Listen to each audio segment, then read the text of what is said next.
Olá pessoal, sejam muito bem-vindos ao curso Prática do Benefício de Prestação Continuada.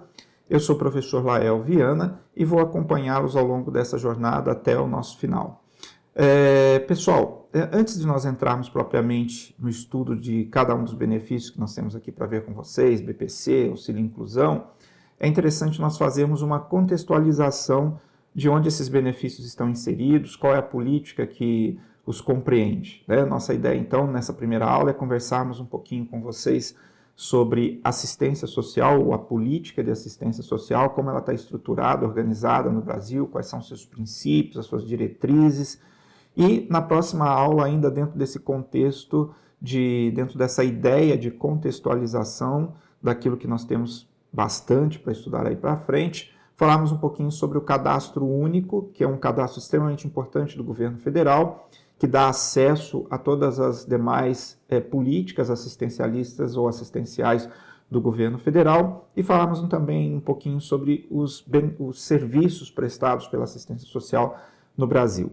Então, dentro dessa contextualização, nós já vamos passar aí adiante com vocês para a nossa primeira aula, para os assuntos da nossa primeira aula, primeiro contextualizando a ideia de assistência social. Assistência social é uma política que se insere dentro de uma política maior que se chama Seguridade Social e que está estabelecida aí no artigo 194 da Constituição Federal. Coloquei o texto aí para vocês, para nós acompanharmos.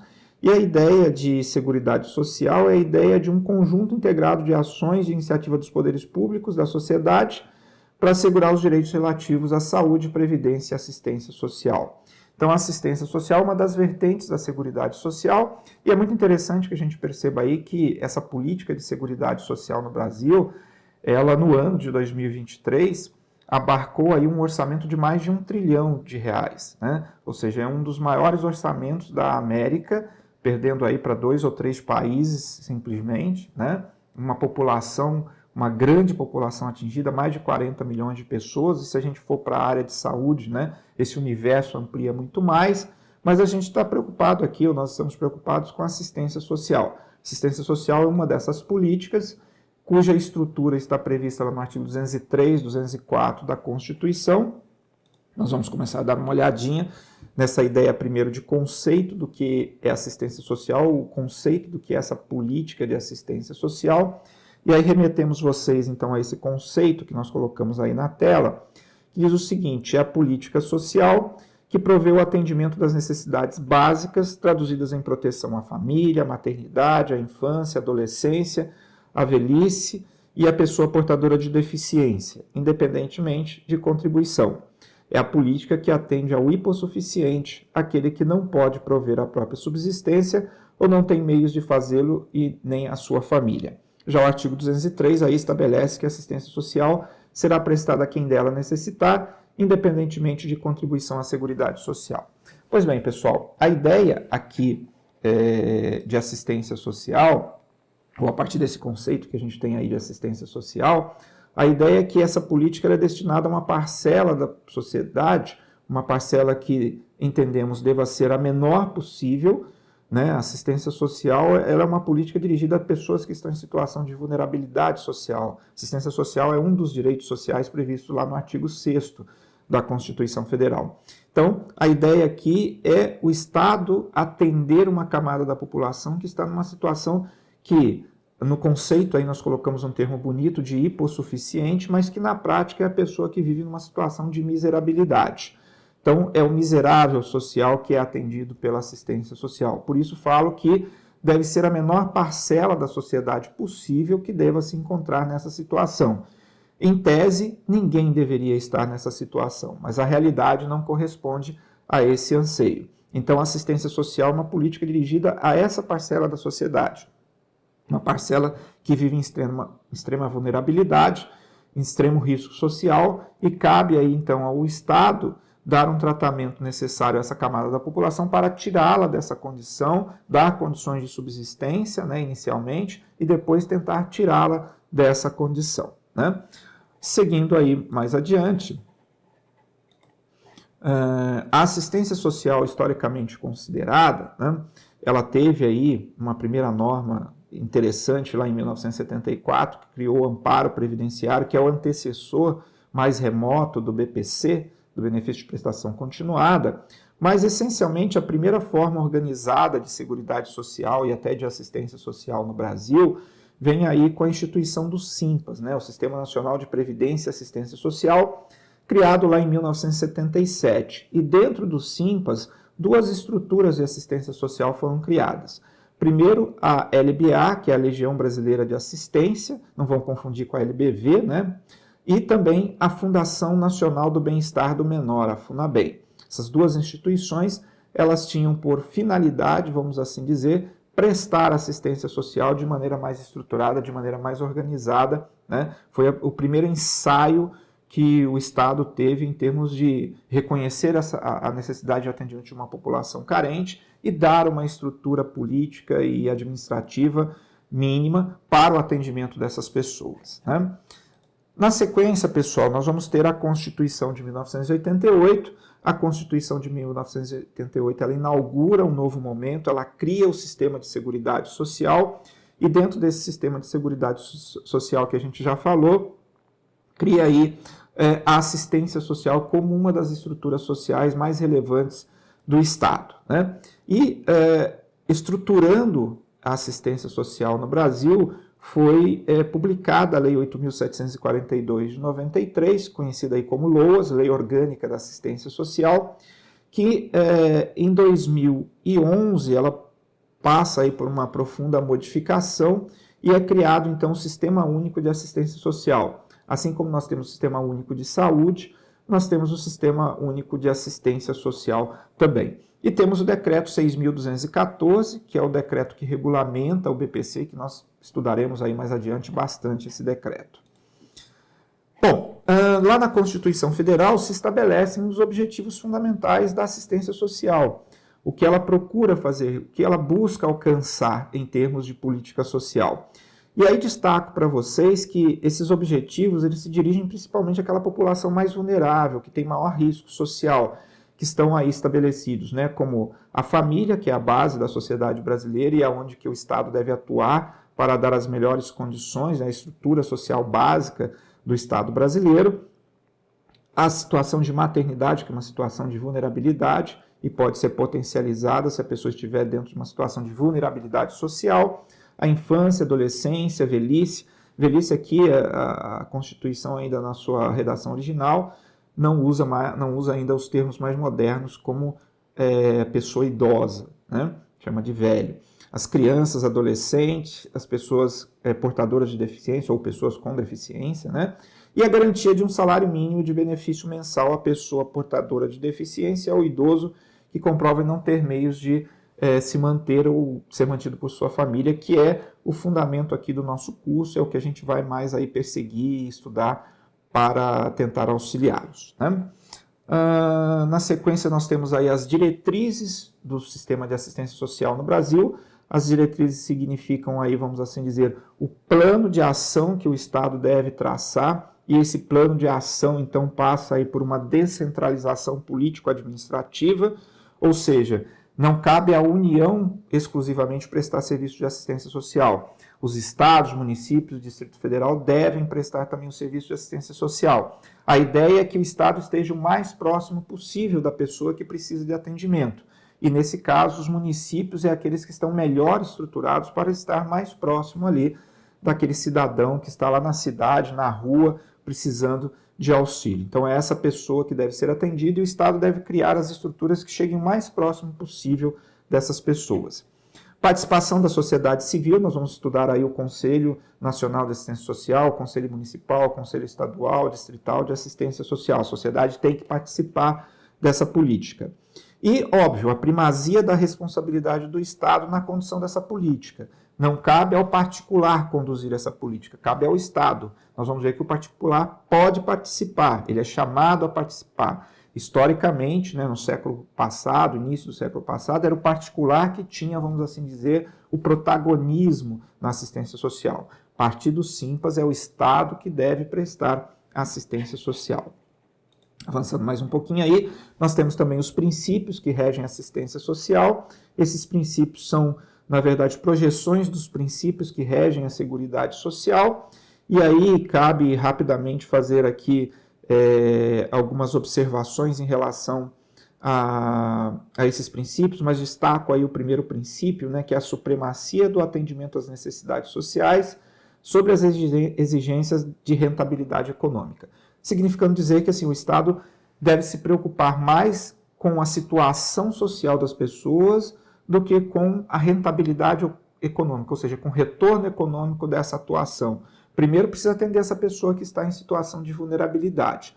Depois eu vou me preocupar efetivamente se isso traz algum retorno econômico, porque a ideia é resgatar a pessoa dessa situação para que ela venha a ser posteriormente, se possível, nem todas terão essa condição, ser integrada ao mercado de trabalho e a partir daí então ela contribuir também para as despesas do Estado. Mas num primeiro momento o Estado tem que ter a preocupação de resgatar essa pessoa, de atender essa pessoa, dar condições de subsistência, né?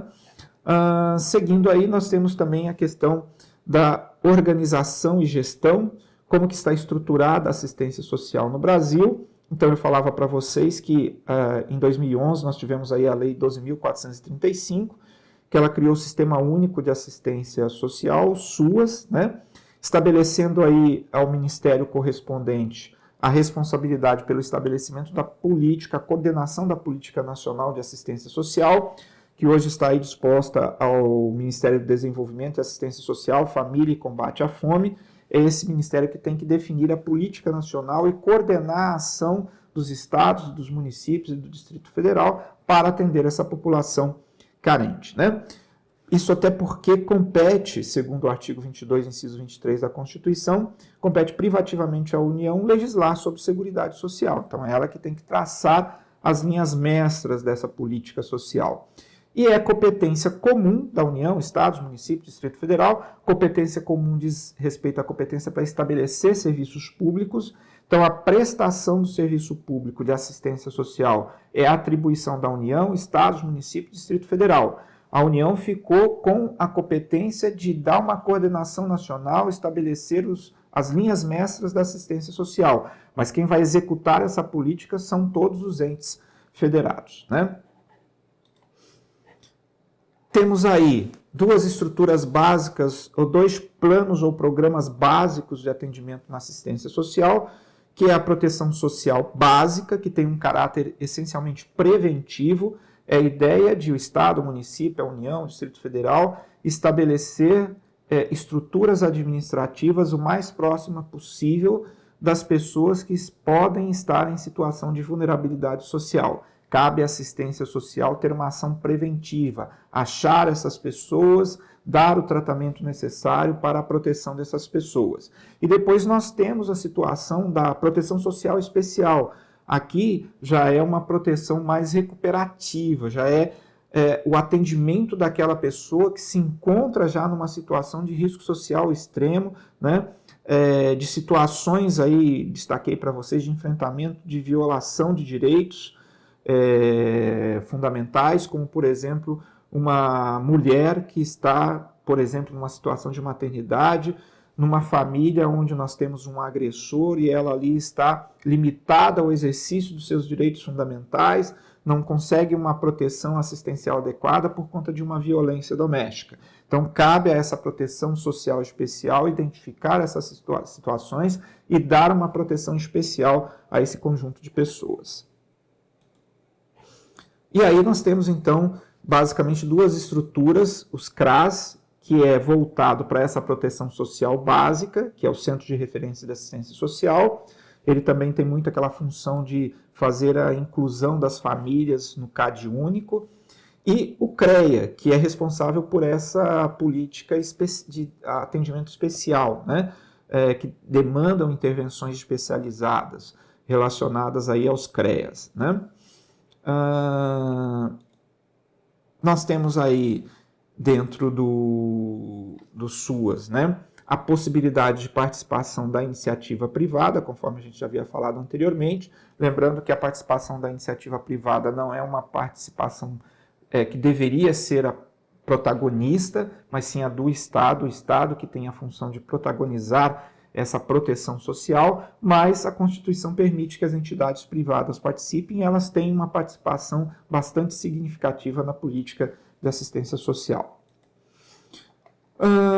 O artigo 16 aí da Lei 8.742 de 93 vai desenhar a estrutura dos conselhos de assistência social. Nós temos então aí os conselhos de assistência social nacional, estadual, municipal e distrital. E aí trago para vocês então a estrutura do Conselho Nacional de Assistência Social, que ele tem aí os seus membros nomeados pelo presidente da República para um mandato de 2 anos. Ele tem uma composição paritária entre membros do governo e da sociedade civil, sendo que a sua composição são de 18 conselheiros, membros e suplentes, membros titulares e suplentes, 9 representantes do governo, sendo que desses 9, um vai ser representante dos estados e outro dos municípios, e 9 representantes da sociedade civil, aí combinados entre usuários do serviço de assistência social, organizações dos usuários e também as entidades representativas das pessoas que trabalham nessa área, né? A estrutura do Conselho Nacional de Assistência Social, que deve se repercutir nos municípios e nos estados. O funcionamento do Conselho Nacional de Assistência Social, ele é presidido por um presidente também nomeado aí dentre seus membros para um mandato de 1 ano, permitido uma recondução. E o Conselho Nacional de Assistência Social, então, ele tem uma competência para aprovar a Política Nacional de Assistência Social. Vejam, quem formula a política de assistência social é o Ministério do Desenvolvimento, né, no âmbito do governo federal. Mas essa política que é estabelecida pelo Ministério passa pelo Conselho Nacional para ser aprovada. E esse Conselho, nós não podemos esquecer, ele tem composição de membros tanto do governo como da sociedade civil. Então, a sociedade civil acaba legitimando, né, essas políticas promovidas pelo Estado. Ele tem a função aí também de normatizar as ações e regular a prestação de serviços de natureza pública e acompanhar e fiscalizar o processo de certificação das entidades e organizações de assistência social, aquelas entidades que vão prestar assistência social e, por conta disso, elas recebem esse certificado, atendidos alguns requisitos, né, e passam, inclusive, a gozar de imunidade em relação às contribuições sociais. Então, o Conselho tem a função de fiscalizar a regularidade do fornecimento desse certificado. Bom, o financiamento da assistência social basicamente vem do custeio, vamos assim dizer, promovido pelas contribuições sociais, aquelas contribuições sociais previstas lá no artigo 195 da Constituição, especialmente aquelas que incidem sobre o faturamento, a receita, o lucro líquido das empresas e aquelas contribuições também incidentes sobre os jogos, os concursos de prognósticos, né, as loterias. Então, é a partir desses recursos e também complementado por recursos do Orçamento Geral da União, esses recursos, todas essas contribuições, impostos que são destinados à assistência social vão para um fundo, o FNAS, Fundo Nacional de Assistência Social, para onde são dirigidos esses recursos, para o pagamento das políticas de assistência social. Não fica só com o governo, ele repassa também para os estados, municípios, Distrito Federal, para os programas desses entes da federação também. E aí, conforme preceitua o artigo 30 da LOAS, Lei Orgânica da Assistência Social, né, para que os estados, municípios e Distrito Federal possam receber recursos do governo federal, eles têm que ter criado aí o seu Conselho de Assistência Social, eles têm que ter um fundo, uma conta específica onde vão transitar os recursos destinados à política de assistência social e ter um plano de assistência social, seja uma lei, um decreto que estabelece ali todos os programas que o município terá para implementar com os recursos que serão aí destinados pela União por meio do FNAS, né? E é isso então aí que a gente tinha para conversar com vocês nessa primeira aula. Vejam, foram algumas considerações bem genéricas, bem rápidas, para a gente situar aonde nós vamos trabalhar. Nós estamos trabalhando dentro da assistência social, que é uma política governamental destinada àquela pessoa que se encontra numa situação de miserabilidade, né, de hipossuficiência social. Na próxima aula, então, nós vamos conversar um pouquinho aí sobre o cadastro único, um importante cadastro para a implementação das políticas de assistência social no Brasil. Até a nossa próxima aula.